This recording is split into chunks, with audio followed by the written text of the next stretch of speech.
சாலைகள் எவ்வளவு ஆபத்தான நிலைமை இருக்கு பாருங்க. ஒரு தனியார் டிவியில் போட்டாங்க ஆச்சரியமா, நிலவை மிஞ்சும் பள்ளங்கள், 3ல கூட இவ்வளவு பெரிய பள்ளங்கள் கிடையாது. வண்டிகள் போற நீங்க கண்ணோட நீங்க வாசல் இறங்கி போங்க, அவ்வளவுதானே. நீங்க கார்ல போய் பாருங்க, உங்களுக்கு தெரியுமே. குதிரையில போற மாதிரி இருக்கும், கார்ல போற மாதிரி இருக்காது, ஹார்ஸ் ரைடிங் மாதிரி இருக்கும். யார் போட்ட சாலைகள்? அவங்க மனசாட்சி பொதுவாக சொல்லட்டும், இது வரலாறு காணாத மழை, மேக வெடிப்பு ஏற்பட்டுச்சு சொல்லட்டும். இல்ல, இது எதிர்பார்க்கப்பட்ட மழை, முன்னே தெரிந்த மழை. இவர்களுடைய முன் தயாரிப்பு சரியில்லை, அதற்கு ஏதாவது குத்தம் சொல்லுவாங்க. ஒருவேளை இவங்க கிளைம் பண்ணக்கூடிய விஷயம் உண்மையாக இருக்குங்கிற பட்சத்தில் இப்போ இந்த பிரச்சனை, இந்த மக்கள் ஃபேஸ் பண்ணிட்டு இருக்கக்கூடிய இஷ்யூ அப்படிங்கிறது அதிகாரிகளால், அது அட்மினிஸ்ட்ரேட்டிவ் ஃபெயிலியர் மாதிரியா, அல்லது அவங்களால? அதிகாரிகளுக்கும் அமைச்சர் பெருமக்களுக்கும் என்ன வித்தியாசம் நான் கேட்குறேன். அது எப்படி நீங்க பிரிப்பீங்க? இது பழி போடுற முயற்சி இல்லையான்னு கேட்குறேன். அமைச்சர்கள் சொல்றது அதிகாரிகள் கேட்கலையா?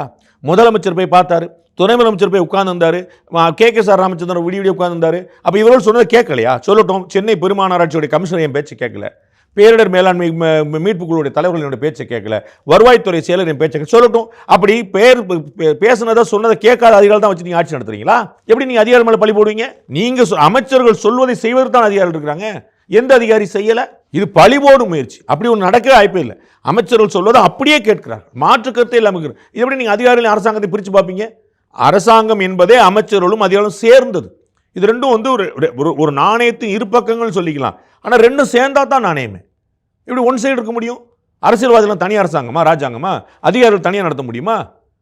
அரசாங்கம் நிதி ஒதுக்கி அதிகாரிகள் ஊழல் பண்றாங்களா? நீங்க சொன்னதான் அவங்க செய்யறாங்க, நீங்க சொல்லலாம் அவங்க செய்யல. டிபிஎஸ் அவர்கள் சொல்கிறாங்க, நாங்கள் இருந்த காலகட்டத்தில் வேர்ல்டு பேங்க்லேருந்து ஃபண்ட் எடுத்துகிட்டு வந்தோம், நிறைய இனிஷியேட்டிவ்ஸ் எடுத்தோம், அதெல்லாம் இந்த ஆட்சி காலத்தில் டிஸ்கண்டினியூ பண்ணிட்டாங்க, நிறைய இதை கெடுப்பில் போட்டுட்டாங்க. பட் இதை அவங்க கண்டினியூ பண்ணியிருந்திருக்கலாம்னு ஒரு பக்கம் சொல்கிறாங்க. ஆனால் நம்ம அரசாங்கம் சைட்லேருந்து அவங்க சிங்கார சென்னை 2.0, அப்புறம் வட சென்னை வளர்ச்சி திட்டம், இந்த மாதிரி நிறைய விஷயங்கள், கொசஸ்தலையாறு, இந்த மாதிரி அவங்களும் நிறைய முன்னெடுப்புகள், நிறைய பேங்க்ஸ்லேருந்து ஃபண்ட்லாம் எடுத்து நாங்கள் இன்ஃப்ராஸ்ட்ரக்சர் டெவலப் பண்ணியிருக்கோம், நாங்கள் எல்லா விஷயங்களும் பண்ணியிருக்கோம் அப்படின்னு தான் சொல்கிறாங்க. திரு எடப்பாடி பழனிசாமி அவர்கள் சொல்லக்கூடிய புள்ளி விவரங்கள் சரி. Behind Woods Beyond the News with Rangaraj Pandey. Title sponsor Grand Royal Tours. உங்க ஒவ்வொரு ட்ரிப்பையும் ஸ்வீட் மெமரிஸ் ஆக்க Grand Royal Tours வாங்க. Powered by Arabian Garden Seafood Restaurant. Ever fresh, ever delicious seafood dishes. இப்போது தமிழகம் எங்கும்.